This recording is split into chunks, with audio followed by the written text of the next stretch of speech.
Ya, hari pertama setelah shutdown resmi diumumkan, dan kita sudah lihat tadi malam tidak ada data yang memang kalau misalnya kita kaitkan dengan data ketenagakerjaan, bisa dibilang mungkin tidak akan ada data dari pemerintah. Tapi data ADP ataupun data ISM tadi malam masih tetap dirilis karena keduanya ternyata dirilis oleh sektor ataupun oleh survei swasta. Tapi kira-kira apakah Fed bisa melakukan kebijakan sesuai dengan pertimbangan dari data ADP atau akan kembali menunggu sampai data berikutnya? Ini dia ulasannya. Oke, faktor penggerak market yang pertama datang dari data ADP yang ternyata anjlok ke level negatif. Dan artinya ini terjadi perlambatan terkait dengan pasar tenaga kerja. Lagi-lagi ini kaitannya dengan pasar tenaga kerja yang memang diketahui oleh Fed sendiri bahwasanya ada tanda-tanda terkait dengan pelemahan. Dan ternyata dengan data ADP tadi malam yang relatif negatif, otomatis ini mungkin akan menjadi acuan, bahkan bisa menjadi satu-satunya acuan, mengingat shutdown menyebabkan data NFP tidak akan ada dirilis bulan ini.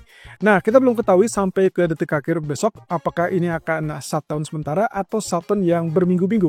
Tapi untuk sementara waktu, pasar memperkirakan hal ini masih akan berlanjut karena belum ada tanda-tanda bahwa Senat ataupun bahkan Kongres memberikan kisaran untuk terjadinya voting susulan. Nah, kemudian yang kedua datang dari masalah Lisa Cook. Sepertinya nasibnya cukup beruntung karena kondisi ini karena kondisi ini dipicu oleh keputusan Mahkamah Agung yang menolak apa yang dituntut oleh Trump, yaitu terkait dengan pemecatan Lisa Cook. Berarti posisi dari Lisa Cook sejauh ini masih relatif aman. Dan kelihatannya Trump kembali gigit jari. Kemudian yang ketiga adalah datang dari masalah geopolitik, yaitu Amerika yang mulai mendukung kepada Ukraina untuk menuntaskan serangan ke Rusia. Ini sepertinya yang akan menjadi pemanas berikutnya. Tapi sampai detik ini saya belum dapat informasi kira-kira kapan, lebih tepatnya kapan waktunya untuk Ukraina akan menyerang fasilitas energi Rusia tersebut. Oke, yang pertama datang dari ADP yang ternyata datanya adalah minus 32.000 dari previousnya adalah positif 50.000. Jadi Anda bisa bayangkan angka positif 50.000 sebagai satu-satunya jalan terakhir ataupun ya angka positif terakhir ternyata langsung terjun ke minus 32.000. Artinya apa? Kalau melihat dari angka ini berarti ada kondisi di mana sepertinya pebisnis ataupun bahkan pemberi pekerjaan itu relatif berhati-hati dalam merekrut untuk saat ini. Ini kaitannya dengan juga mungkin sangkut pautnya juga terkait dengan aturan ataupun bahkan imigrasi ya yang kita ketahui dari sejak dipilih ataupun terpilihnya Trump memang topik utamanya adalah masalah imigrasi. Kemudian yang kedua juga kita tidak bisa lupakan terkait dengan aturan tarif. Sampai saat ini bisa dikategorikan sebagai membingungkan bagi sebagian bisnis, sehingga itulah yang menyebabkan juga kondisinya mereka agak bingung untuk melakukan perekrutan. Nah, di sisi lain kalau kita perhatikan apa sih yang membuat atau yang memberikan sumbangan lebih banyak, ternyata data dari ADP menunjukkan sektor jasa ataupun bahkan terkait dengan wisata ataupun perhotelan itu menjadi penyumbang terbanyak penurunan yang cukup drastis tersebut.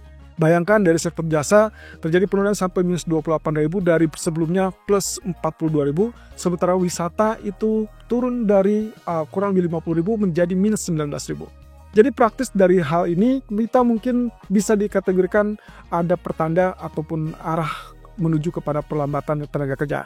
Saya rasa ini yang cukup wajar juga. Powell beberapa waktu lalu di Jackson Hole Symposium memberikan isyarat bahwa ada kekhawatiran bergeser kepada risiko tenaga kerja. Nah, masalahnya adalah kemungkinan ini akan menjadi satu-satunya laporan yang mungkin bisa dijadikan acuan oleh Fed selama 1 bulan ini. Kenapa? Karena sampai hari ini belum diketahui, kita tidak tahu kapan dan berapa lama shutdown akan berlanjut, dan berarti otomatis seperti yang disampaikan oleh BLS, tidak akan ada data initial jobless claim, tidak akan ada data non-farm payroll, tidak akan ada juga data terkait dengan CPI di tanggal 15 Oktober mendatang. Jadi praktis yang mau tidak mau dilakukan oleh Fed hanya mengacu kepada proyeksi yang sempat dibuat sebelumnya, kemudian juga terkait dengan posisi dari sektor ataupun survei swasta. Nah, berarti data ADP ini bisa dikategorikan sebagai pembantu ataupun ya bisa dibilang pemicu untuk Fed berikutnya. Sehingga kalau misalkan lihat dari angka-angka ini, ternyata data menunjukkan ekspektasi pasar saat ini berubah total. Dari sebelumnya cuma 80 sekian persen untuk pemangkasan suku bunga di bulan Oktober, sekarang ini menjadi 99%. Dan tebak, ternyata total selama sampai 1 tahun ataupun sampai akhir tahun ini, Kurang lebih mereka memperkirakan 50 basis point, berarti itu adalah 2 kali 25 basis point. Nah, sementara untuk tahun 2026-nya mereka memperkirakan 104 basis point yang berarti sekitar 25 kali 4. Nah, kita akan lihat ya ke depan perkembangannya akan seperti apa. Karena kalau misalkan Saturn ini hanya relatif bersifat sementara, katakanlah mungkin 1 minggu atau mungkin 3 hari, maka kemungkinan data non-farm kemudian akan menyusul. Tapi kalau misalkan sampai genap 30 hari, mau tidak mau sampai FOMC meeting 29 Oktober, Fed tidak bisa menggunakan basis dari data non-farm payroll. Dan itu berarti data ADP tadi malam itu akan menjadi acuan, termasuk juga beberapa data lainnya yang dari sektor swasta. Ya mungkin saja pertimbangannya adalah ke arah proyeksi yang sempat diberikan bulan sebelumnya. Nah, kemudian kalau kita perhatikan dari CME Fed Watch Tools, ternyata pasar semakin yakin dengan pemangkasan 2 kali 25 basis point di 2 kali pertemuan sisa 2025. Nah, untuk 2 Oktober 99% dari seminggu sebelumnya ekspektasinya 85,5%. Kemudian untuk Desember sendiri itu adalah 86,9%, melonjak cukup tinggi dari 60,9% dugaan ataupun ekspektasi sebelumnya. Jadi kalau misalkan lihat dari seperti ini, ada kemungkinan ekspektasinya adalah 2 kali 25 basis point, that means 50 basis point lagi untuk akhir tahun atau sampai akhir tahun, dan itu berarti terminal rates akan mencapai 3,5 sampai 3,75%. Dan catatannya teman-teman, lagi-lagi saya peringatkan bahwa ini adalah konteksnya positif untuk indeks saham, positif juga untuk rally emas yang berkelanjutan. Artinya, Anda jangan salah memperkirakan bahwa penurunan kemarin menandakan sudah selesainya kenaikan emas. Bahkan waktu FOMC pun kita sudah memperingatkan bahwa ini adalah baru awal. Apalagi dengan kondisi bahwa pasar sudah mendapatkan shutdown yang berarti ada ketidakpastian ekonomi, ketidakpastian juga terkait dengan kapan dan berapa lama shutdown tersebut. Lalu kemudian juga masalah ketidakpastian tarif dan geopolitik. So dari kapasitas itu saja membuat pasar agak relatif mencari alasan untuk berpihak kepada data ataupun bahkan kepada safe haven. Nah, yang paling memungkinkan untuk saat ini adalah kalau misalkan statusnya shutdown dengan potensi kemungkinan PHK ataupun pemecatan, maka korelasinya adalah kemungkinan ini akan menjadikan alasan bagi Trump untuk mendesak kepada Powell dan juga kawan-kawan terkait dengan pasar tenaga kerja yang mulai relatif lebih longgar. Yang artinya berarti kondisi ini akan lebih membenarkan Fed untuk tetap menjalankan pemangkasan suku bunga. Nah, kita lihat di sini, shutdown yang berjalan pun bahkan sudah ada peringatan sejak 1 minggu terakhir bahwa federal ataupun pegawai federal diperingatkan untuk kemungkinan potensi PHK. Nah, menurut memo Trump, ada kecenderungan bahwa PHK ini akan disasar terkait dengan semua pekerjaan, semua proyek, semua program yang kaitannya tidak ada atau mungkin tidak ada kaitannya dengan prioritas dari presiden. Jadi pada dasarnya kalau misal kita perhatikan dari beberapa yang dicantumkan, mungkin tidak akan secara spesifik menjelaskan berapa banyak PHK-nya. Tapi perkiraan itu adalah ratusan ribu, dan itu berarti dampaknya sangat memungkinkan terjadinya tingkat pengangguran yang lebih melonjak. Belum lagi terkait dengan pekerja-pekerja di sektor esensial seperti militer ataupun bahkan dari taman yang tetap dibuka secara publik, kemudian juga jasa-jasa lainnya yang memang sektor esensial. Mereka tetap berjalan, mereka tetap bekerja tapi tanpa menerima upah. Nah, kaitannya dengan hal tersebut, Trump sempat mengatakan bahwa inilah sinyal positif untuk beberapa ekonomi. Selain terkait dengan hemat ataupun penghematan anggaran, ini juga dikaitkan dengan kemungkinannya adalah pemangkasan suku bunga. Jadi dampak dari shutdown sendiri, kalau misalkan kita kategorikan negatif, ya mungkin kita kategorikan negatif jika itu berkepanjangan. Tapi kalau misalkan secara operasional, itu hanya mengganggu operasionalnya saja.